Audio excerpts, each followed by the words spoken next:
In 1779, a man rode into the mountains with a rifle on his back and a fire in his heart, not for glory, not for gold, but to take back what the empire stole. This is the untold story of Elijah Blackwood, the outlaw who burned a British fort to the ground and vanished into legend. They say hell ain't fire, it's frost. Cold silence after the screaming stops. But I reckon hell is just memory, and I remember too much. In the year of 1775, when the woods still belonged to the beasts and the king's law barely touched the southern frontier, there was a man named Elijah Blackwood. Born under a red moon in Carolina territory, raised among the pines and muskets, Elijah was no one's hero. But to some, he was the only justice left. Elijah had been a scout for the British during the French and Indian War, quick with a tomahawk, quicker with a flintlock. He rode with the king's men for years, guiding them through Cherokee trails, through swamps that swallowed men whole. He'd seen good men die for land they'd never own, and cruel ones rise off the backs of blood. But when the war ended and peace came with iron chains, Elijah found himself disposable, just another colonial asset cast aside. And then came the night that changed everything. The betrayal. It was a moonless night when the redcoats rode in. His cabin lay quiet in the valley below Black Hollow Ridge. His wife, Clara, was spinning wool by lantern light. Their boy, Sam, no more than 6, lay curled up with his wooden horse. They came fast, 4 of them, dragoons with crimson coats and dead eyes. They claimed Elijah was harboring rebels, that his debts marked him a traitor to the crown. He begged, shouted, but it didn't matter. They set fire to the cabin, shot Clara when she ran for the well, took the boy. For questioning, they said. Elijah, beaten and left for dead in the smoke, crawled out from the embers by morning. Burned hands, a shattered jaw, a heart full of ash, and that was when Elijah Blackwood died. What rose from the cinders was something else. Word spread quick across the hills. The man they burned had come back. Redcoats turned up, hung from pine trees with their boots missing. A patrol of Hessians went missing near Devil's Creek, their wagon found days later, burning atop the ridge with traitor carved into its side. Elijah rode a black mare named Mercy. She was the only thing that survived the fire. Together they became legend. He robbed supply lines meant for British forts, freed indentured servants and escaped slaves in the Cumberland Territory. He struck like thunder and vanished like smoke. To the crown, he was a terrorist. To the settlers, he was a ghost. And to the native tribes, and he was a spirit of vengeance they had no words for. But Elijah wasn't fighting for free bidem. Not yet. He was still chasing the boy. They say revenge don't bring peace, but they never had everything taken from him in one night. For 2 years, Elijah Blackwood left a trail of gunpowder and blood across the Carolina frontier. He hunted the men responsible for the burning of his home, Captain Isaac Trumbull, a British loyalist known for his cruelty, and the one who ordered Clara's death and took young Sam. Elijah didn't sleep in towns.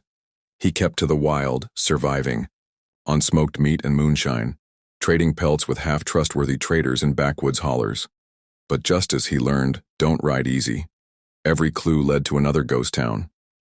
Every whisper pointed deeper into the mountains where the crown's law grew thin, and other powers began to rise. The Iron Circle. Near the Georgia border, Elijah came upon a hidden encampment, men in blue coats carrying muskets, not of British make. They called themselves the Iron Circle. Formed by former Continental Army scouts, ex-slaves, and Cherokee defectors, they weren't just fighting for liberty. They were building a shadow war.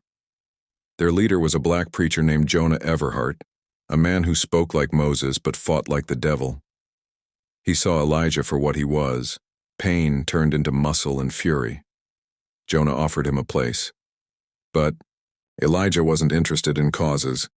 He wanted Trumbull. He wanted his son.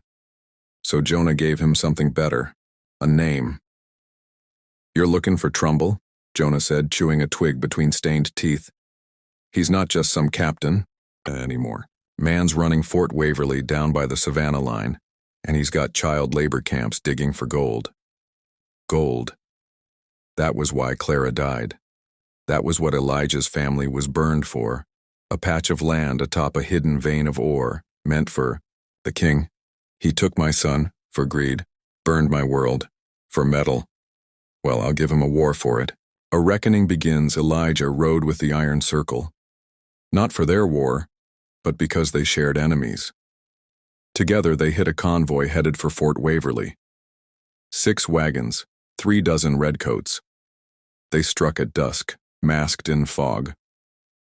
Elijah fought like a wolf among sheep, no mercy, no fear. He shot one captain through the neck, buried a hatchet in another's skull.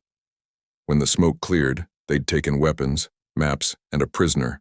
And that prisoner, he knew where Sam was. You can kill a man easy.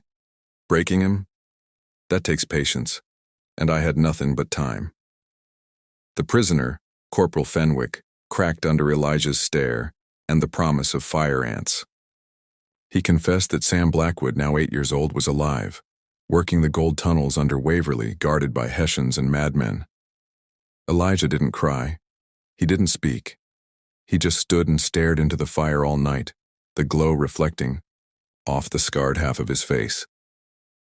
The next morning, Fort Waverly was marked on a crude map, and Elijah Blackwood began preparing for war. Some places ain't built to be taken. Fort Waverly was one of them, but some men ain't built to back down. Neither. Fort Waverly sat atop a jagged rise near the Savannah line, its wooden walls blackened by smoke and iron reinforced from crown gold. It was no mere outpost. It was a fortress. Inside were 200 men, 20 cannons, and a belly full of stolen children forced to mine the king's riches. Elijah stood on the ridge overlooking it, silent. Mercy pawed at the red clay beneath them. He had 2 weeks. That's what Jonah gave him. 2 weeks and 40 good men. Not much, but enough. They gathered in the hollows, runaway slaves, Scottish rebels, half-starved militia, and a band of Cherokee warriors with grudges older than maps. Elijah wasn't a general, but they followed him anyway, because he had something most men lacked: hate tempered by purpose. The plan: they couldn't storm Waverly head-on. That would be suicide.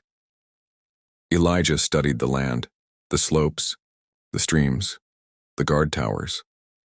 At night he rode through the backwoods, laying traps and mapping escape routes. He knew the patrol schedules. He watched where they dumped waste and where the guards got drunk. He wasn't just planning a raid, he was planning a message. Men die. Forts fall. But legends, they got teeth. And I wanted mine to bite. On the 12th night, Elijah crept into the mine tunnels below the fort, crawling through a forgotten shaft like a ghost made of ash and bone. It stank of blood and salt. The walls trembled with every hammer strike. And then he saw them. Boys no older than 10, swinging picks, coughing blood. One looked up, grime-covered, eyes sunken. But those eyes, they were Clara's eyes. It was Sam. He didn't speak, didn't cry, just stared like he couldn't believe I was real. Neither could I. Elijah didn't take him, not yet. He had to finish this clean. He left a token behind, a carved wooden horse, the one Sam used to sleep with. Then he vanished back into the night. The siege. At dawn on the 14th day, the sky cracked with thunder, but it wasn't weather. It was war. The Iron Circle hit first from the tree line, musket balls tearing through the morning mist. Cherokee archers rained fire from the hills. Elijah rode in through the side breach, the tunnel he'd dug wider by hand. It wasn't a battle. It was vengeance. Cannons misfired. Horses screamed. Redcoats ran into their own bayonets.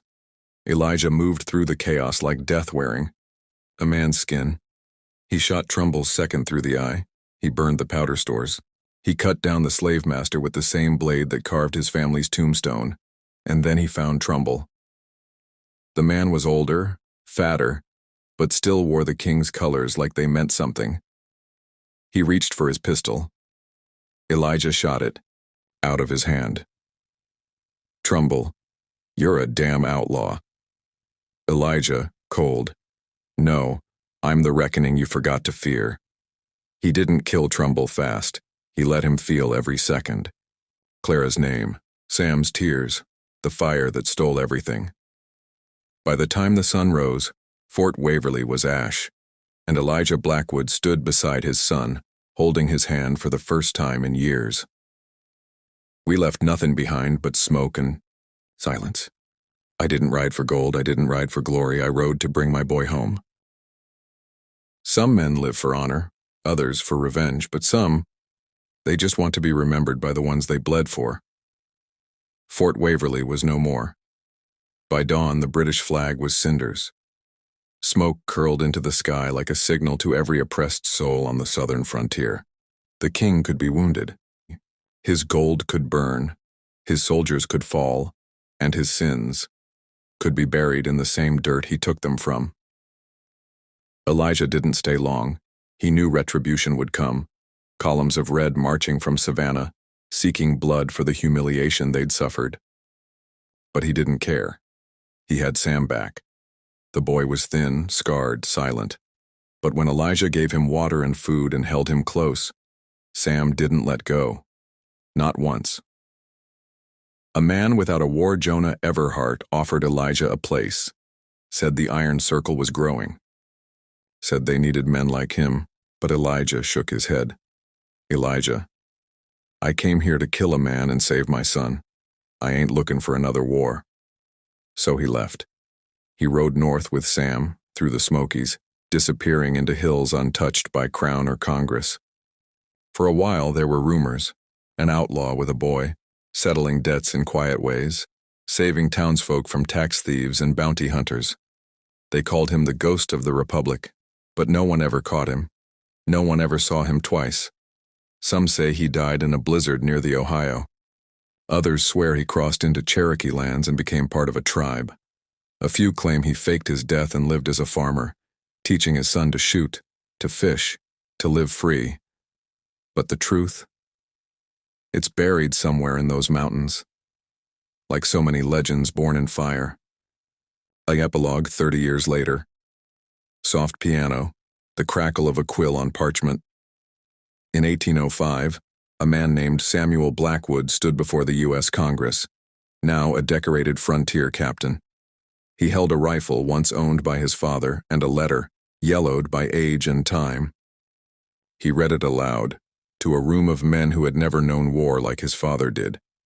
My name is Elijah Blackwood. I was once a soldier, a husband, a father, then a ghost. I took no pleasure in killing, only necessity. I sought no medals, only my son. And I died knowing that one good man saved is worth 10 kings punished. Congress fell silent, then rose. A motion was passed to mark the Waverly Ridge a site of historical honor, to recognize Elijah Blackwood, outlaw and liberator, as a symbol of frontier resistance. No statue was ever built, but in those woods on certain foggy mornings some still claim they see a rider in black on a dark mare, watching from the ridge, just watching. His story ain't carved in marble. It's whispered in trees, sung in rivers and kept alive by those who still remember what was taken and what one man did to take it back. Procure Yerdi, end of story.